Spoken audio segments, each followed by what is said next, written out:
Hello everyone, it's great to have you back on the channel. In today's video, I'm excited to share with you 10 essential personal finance lessons that have significantly changed my life. I truly believe these insights can also make a difference in yours, provided you implement them effectively. So, let's dive in. Lesson 1. Let's dive straight into the first lesson of personal finance, the importance of delayed gratification. The ability to resist immediate rewards often leads to significantly larger benefits later in life. This principle is particularly evident in investing. For instance, if you invest in the stock market and maintain your investment over a long period, say 10, 30, or even 50 years, your returns can grow substantially. Financial advisors frequently suggest leaving your savings and 401k untouched, because the longer your money has to compound, the more advantageous it is for your retirement. When it comes to everyday spending, a straightforward guideline for delayed gratification is, if you can't afford to buy something twice, don't purchase it at all. This concept should be quite clear. If you can comfortably buy an item 2 times, you're likely in a solid financial position. For example, consider wanting to buy a $500 gaming console like an Xbox or PS5. If that amount feels manageable, but a larger expense of $11,000 feels overwhelming, then it's likely that spending $500 isn't wise either. Moreover, practicing delayed gratification can enhance your decision-making skills. When faced with significant choices, like changing careers, taking a long-term perspective often clarifies things considerably. I recall being employed in the monetization department of a mobile gaming company and contemplating a move to marketing for its higher salary potential. My immediate desire was swayed by an extra 10k or 20k annually for similar work hours. However, when I considered where I wanted to be in 10 or 20 years, marketing wasn't my goal. It became clear that this switch didn't align with my long-term aspirations. By combining long-term thinking with delayed gratification principles, you set yourself on a path toward achieving unstoppable success in life. Lesson 2. Let's dive straight into the first lesson of personal finance, the importance of delayed gratification. Understanding how to resist the lure of immediate rewards is vital, as this skill often leads to significantly greater benefits down the line. This principle is particularly evident in investing. For instance, if you choose to invest in the stock market and adopt a buy-and-hold strategy over a long period, say 10, 30, or even 50 years, your potential returns can increase substantially. Financial experts frequently advise against withdrawing from savings accounts or 401k plans because they recognize that allowing your money to compound over time typically yields better outcomes for your retirement.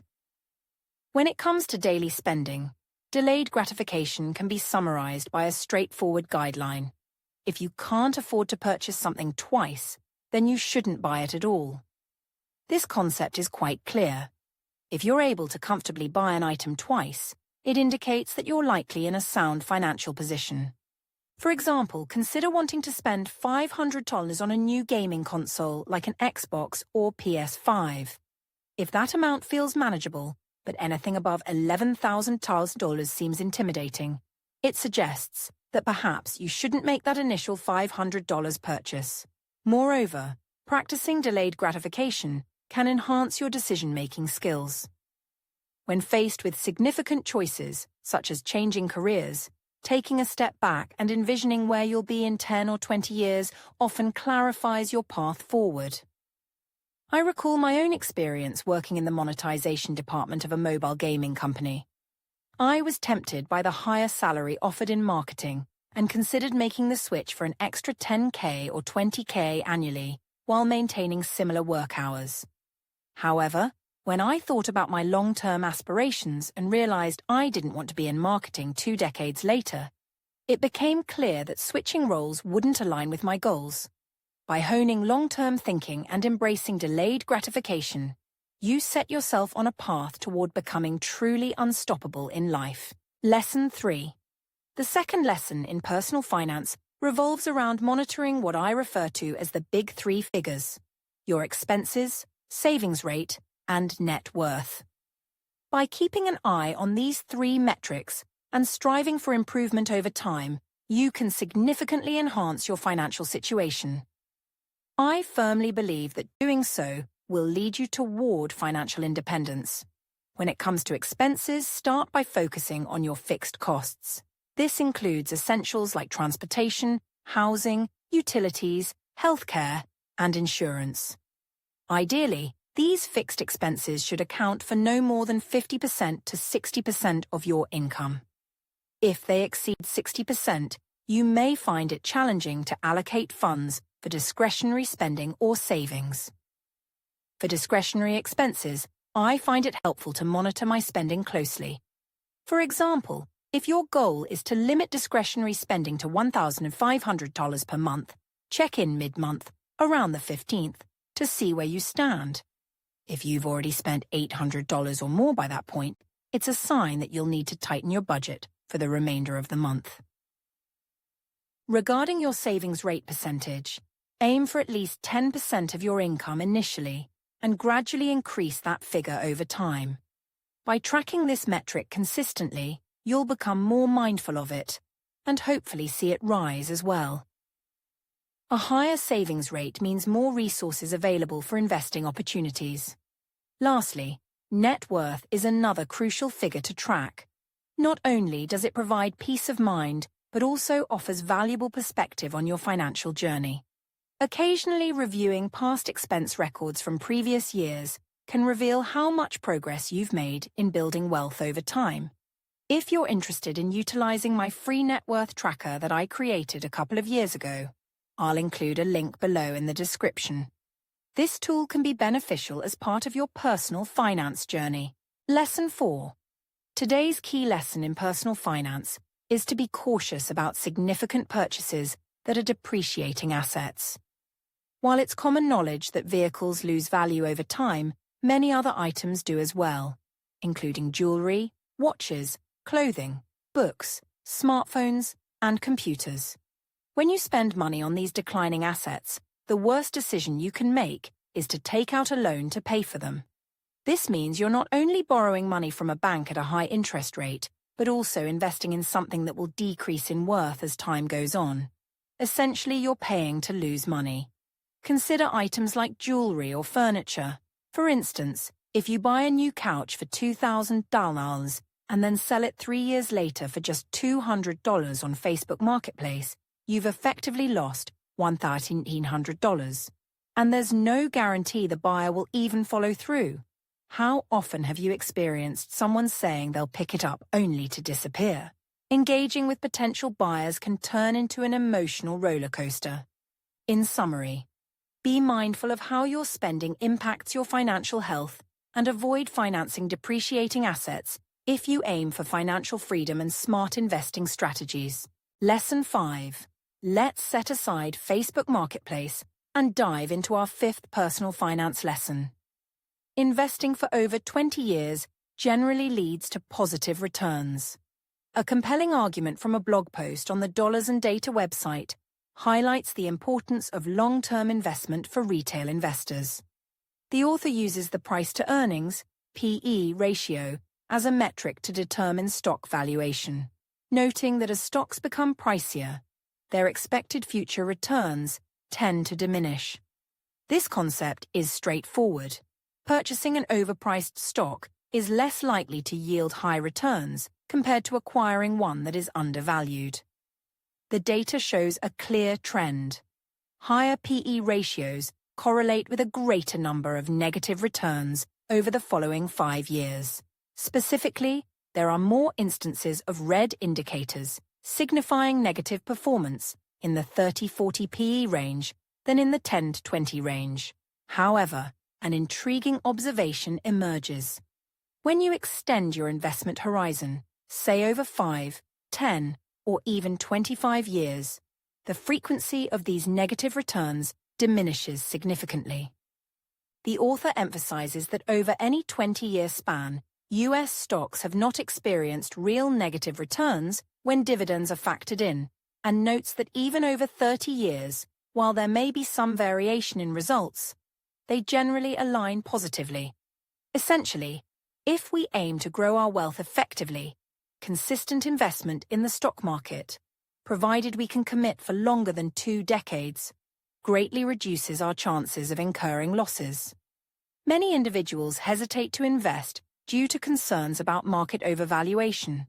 However, this mindset can lead them to miss out on substantial gains.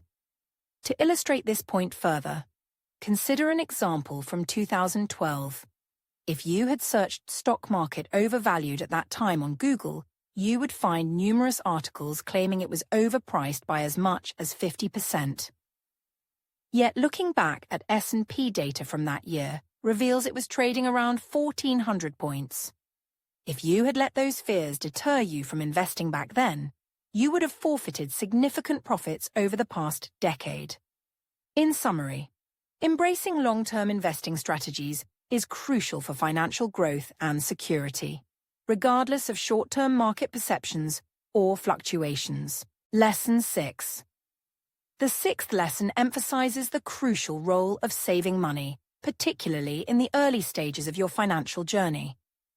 Many people mistakenly believe that accumulating wealth is primarily about the performance of their investments or business endeavors.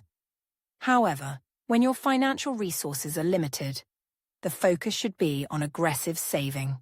The goal here is to establish a solid foundation, an initial nest egg that can grow through compounding over time, allowing your money to generate additional income. Notably, the first $100,000 you save will predominantly come from your savings rather than returns on investments.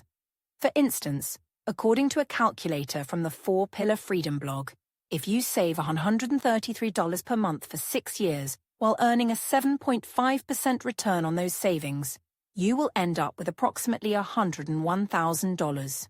However, around $77,000 of that amount will be from your contributions alone.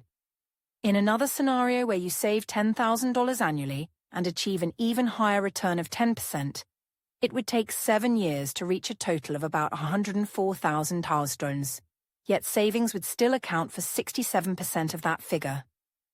The key takeaway is that during the initial phase of building wealth through compound interest, every dollar saved holds significant value for future growth. The path to creating that essential nest egg requires discipline and consistent saving efforts. For those just starting out in personal finance management, stay committed and focused on these principles for long-term success in achieving financial freedom and security. Lesson 7. One of the pivotal lessons that changed my perspective on life is that investing should be a monotonous endeavor. The reality is, you probably won't amass wealth through day trading. Instead, long-term prosperity comes from purchasing and holding assets like index funds and simply letting them be. I'd like to share an excerpt from my podcast featuring Morgan Housel, the author of The Psychology of Money. He offers some brilliant insights. His book made me realize that true success in investing can be likened to forgetting your investment account password. Yes, that's right. When I lose access to my account details, I feel a sense of pride because it signifies that I haven't checked on it in ages. This notion resonates with me. Ideally, we should strive to forget our investment passwords as long as our portfolio is well diversified. For those looking at a time horizon of 10, 20, or even 30 years or more, the most effective approach is to hold on to your investments and consistently dollar-cost average into them, essentially continuing to contribute regularly. While this method may seem dull and ordinary, listen closely to this next insight from the same podcast regarding why trying to outperform the market may not be wise.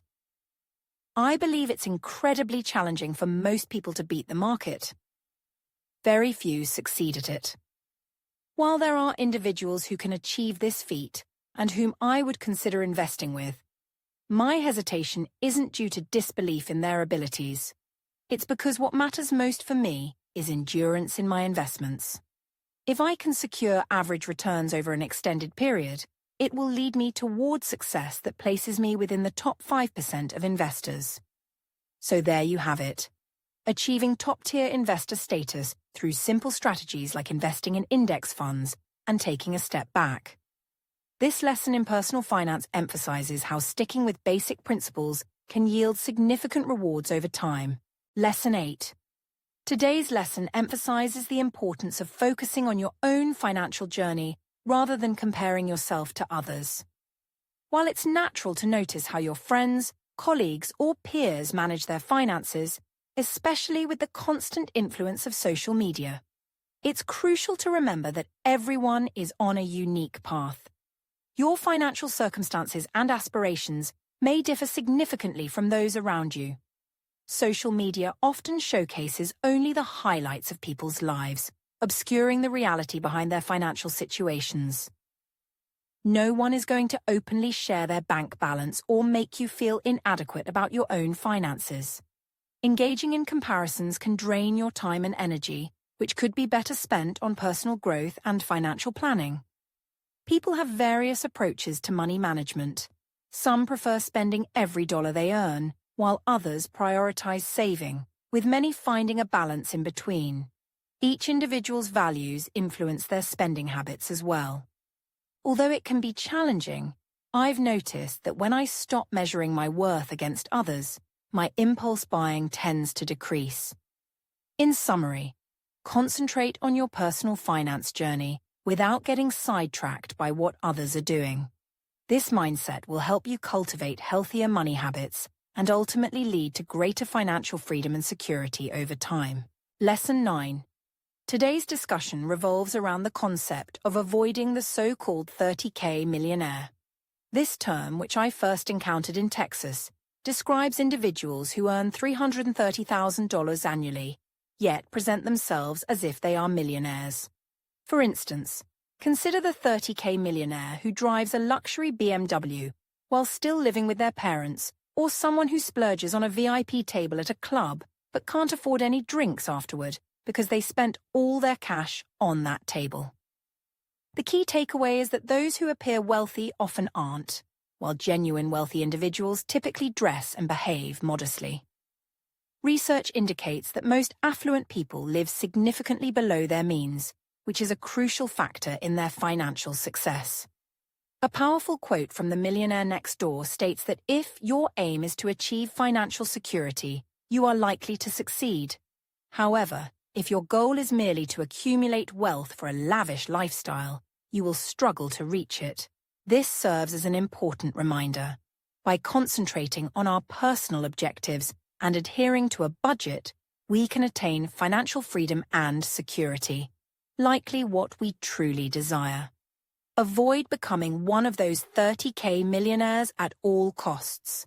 Keywords: personal finance, money management, financial freedom, investing tips, wealth building, finance tips, money saving strategies, financial planning insights, lessons in finance literacy, smart investing techniques, delayed gratification principles, expense tracking methods, savings rate optimization strategies, net worth growth tactics, investment strategies for success, budgeting recommendations, securing financial stability, effective money habits, understanding financial literacy concepts, passive investment opportunities, ETF investment options, stock market insights, retirement strategy planning, practical money saving ideas, constructing an investment portfolio for long-term growth, expert-level investing advice, and transformative money practices.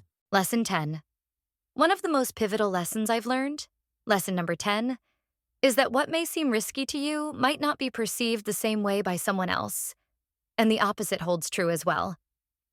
Just as you shouldn't compare yourself to others, don't feel pressured to make decisions based solely on what others choose to do. Your individual risk tolerance will likely differ significantly from that of your neighbors or friends. When seeking financial information or advice from anyone, it's crucial to engage in your own critical thinking process and assess whether it aligns with your personal circumstances. General advice rarely applies universally, it's essential to filter any guidance you receive through the lens of your unique situation. While it's perfectly fine to draw inspiration and ideas from various sources, be it online platforms, television shows, or conversations with friends, it's important to remain mindful of how these insights fit into your life. Those were my top 10 lessons in personal finance. I'd love to hear your thoughts in the comments. You might also want to check out this video here about 21 money lessons everyone should know for financial literacy. Don't forget to hit that subscribe button below. It takes just a moment. Looking forward to seeing you in the next video, or that one over there. Take care.